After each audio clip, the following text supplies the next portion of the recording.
Okay, so Epstein, right? Until and unless you've been living under a rock, you might know who he is, or was. Well, if you don't, then let me give you a formal introduction. Jeffrey Edward Epstein, an American mathematician, school teacher, and financier turned child sex offender, serial rapist, and human trafficker. That's quite an introduction, if you ask me. That's the basic definition of this man, but I have something more to add.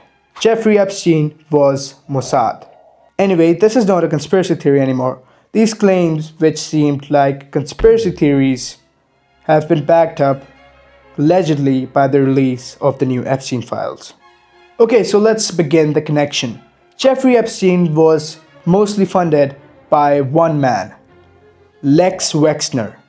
Yes, the founder of Victoria's Secret. Epstein managed a significant portion of Wexner's personal wealth, held power of attorney, and at one point was his only client. So this guy, Lex Wexner, is a Zionist and a prominent funder of some of the most famous American conservatives. Then we have this woman right here, who is in jail right now. Well, that's what they say. Ghislaine Maxwell, the wife and the right hand of Jeffrey Epstein. She was the co-mastermind behind it all. She was the one who was essentially coaching the girls and leading them to different locations, and basically doing all the dirty work behind doors. What's more interesting about Ghislaine Maxwell is that her father was quite literally an Israeli spy. Her father's name was Robert Maxwell. Reports suggest that Robert Maxwell was a key asset for Mossad, using his global business empire as a cover for intelligence operations. He is claimed to have been involved in illegal and sensitive transactions in various countries, including China, Russia, and India. Some of the operations that he was involved in include PROMIS software and the 1948 Arab-Israeli War. The PROMIS software, some people call it PROMIS. Well, Maxwell has been alleged to have helped the Israeli intelligence in distributing the stolen version of this software, which allowed for massive covert surveillance of different governments and financial institutions. 1948 arms procurement. He was reportedly instrumental in securing weapons for the newly created state of Israel in 1948 in the Arab-Israeli War. But on the surface, he was just another British media proprietor or a politician. And obviously, when his cover was blown, Mossad killed him, allegedly. He had direct links with the MI6, the KGB, and the CIA. Yes, sounds like a movie character, but this is all well-documented public information. So do you see the connection now of Jeffrey Epstein and his close associates with Israel? But wait, before we draw any conclusions, we have some things we want to discuss. We'll get back to this part later. In December 2025, the US Department of Justice began a phased release of documents, videos, and images related to Jeffrey Epstein in accordance with the Epstein Files Transparency Act, signed into law on November 19, 2025. The release was marked with significant controversy, missed deadlines, heavy redactions, and technical issues. Here's what happened with the December 2025 and subsequent Epstein Files drop. According to the missed deadlines and partial releases, the DOJ was mandated to release all files by December 19th, but only a partial, heavily redacted, and staggered release occurred, drawing bipartisan criticism from lawmakers. Hundreds of pages were fully blacked out, and at least 15 to 16 files disappeared temporarily from the DOJ website, including photos of Donald Trump, Epstein, and Ghislaine Maxwell.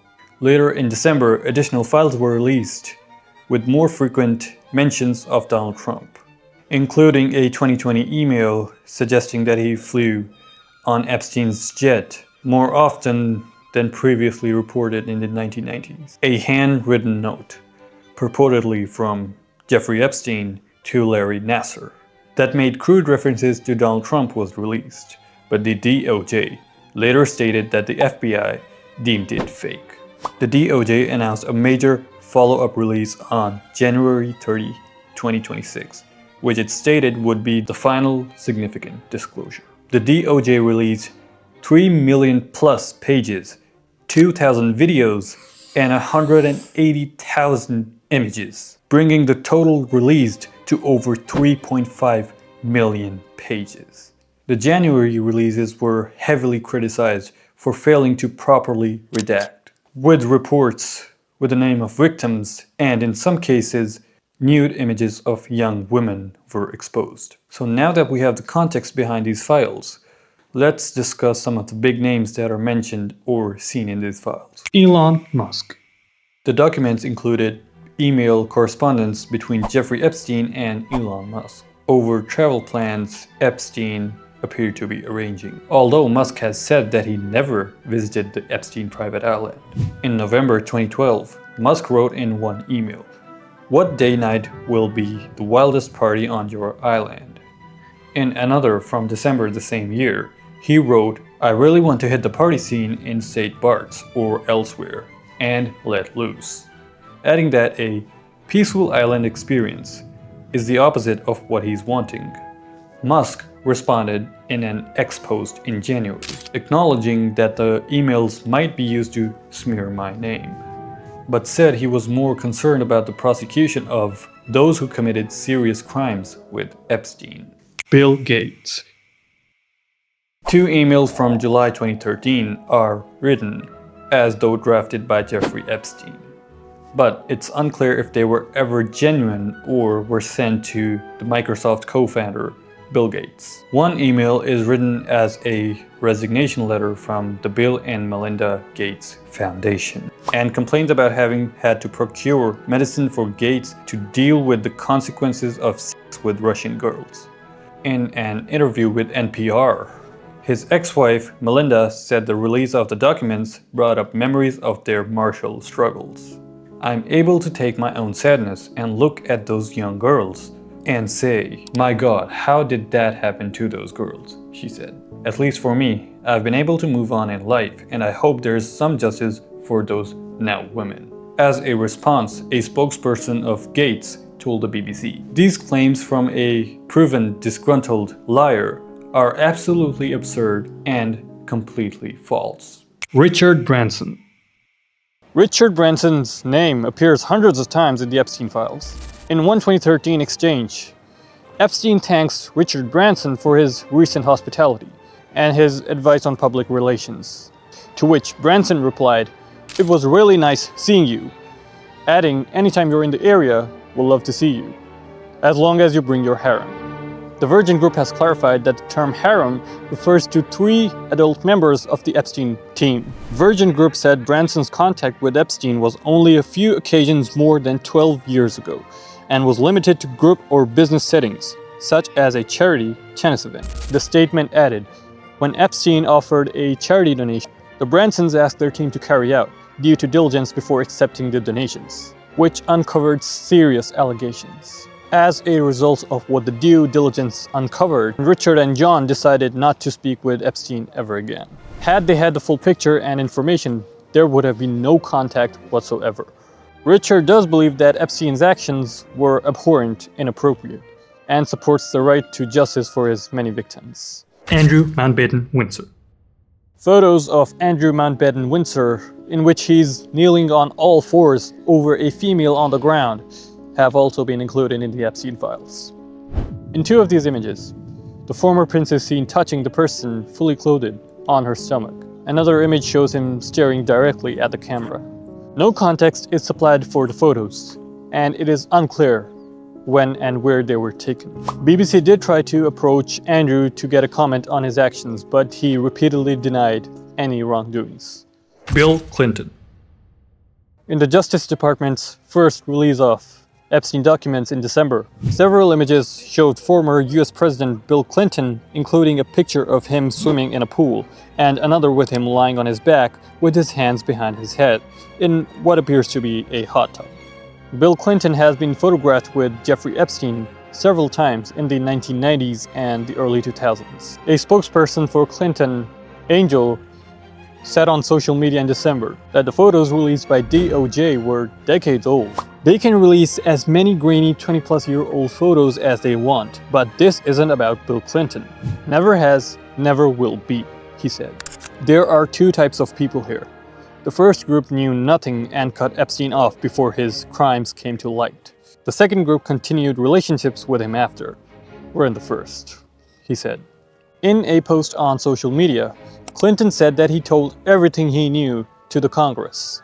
I have called for a full release of the Epstein files. I have provided a sworn statement of what I know. And just this week, I've agreed to appear in person before the committee. Donald Trump. This is Donald Trump.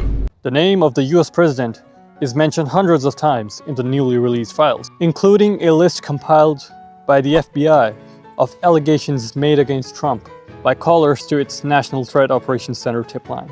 Many of these appear to be based on unverified tips received by the agency and were made without supporting evidence. The list includes numerous allegations of sexual abuse against Trump, Epstein, and other high-profile figures. Trump has repeatedly denied any negative action in relation to Epstein, with whom he says he served contact decades ago. Now, there are many more high-profile people mentioned in these files, but if we were to cover them all, this video would need to be hours long. Anyways, all the people that we have mentioned in this video are denying any wrongdoing on their part. But the evidence, such as the photographs, videos, and email chains, suggests otherwise.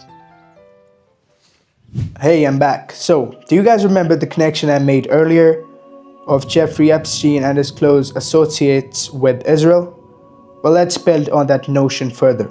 So let's say if that is the case, that Epstein had deep ties with Israel, which the evidence allegedly supports, then the question arises, what was Epstein doing exactly and why was he doing it?